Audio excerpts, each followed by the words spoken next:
restrictions Will you please be quiet? including restricting visitors and screening staff at all shifts, the virus has still been introduced into some facilities, resulting in devastating consequences. Staff and residents of long-term care facilities account for more than 10% of all of our positive COVID cases in Iowa, and 53% of all deaths are residents of long-term care facilities. This is why it has been so important that we prioritize testing for essential workers and vulnerable Iowans. The Department of Public Health is working now to deploy the Abbott rapid testing machine to conduct surveillance testing among long-term care facility staff and residents. When an essential worker tests positive for COVID-19, local public health officials are able to conduct contact tracing to determine any potential exposures that may have occurred and isolate those individuals as soon as possible to prevent further spread of the virus. And this is also why we continue to urge all Iowans to stay at home as much as possible, work from home if you can, practice social distancing at any time you're in public, don't gather in groups of more than 10 people, and isolate at home if you or any member of your household is sick.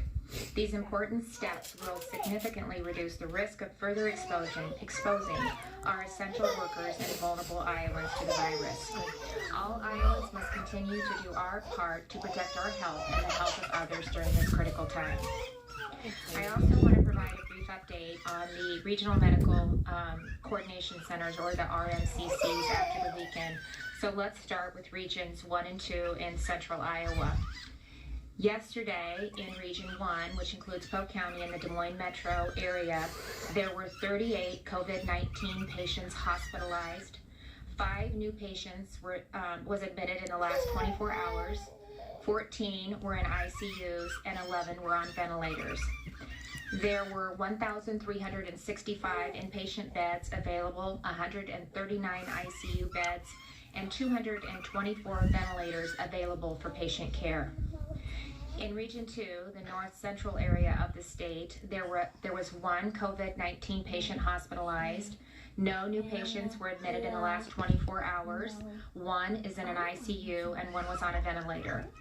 There were 235 inpatient beds, 6 ICU beds, and 25 ventilators available for patient care.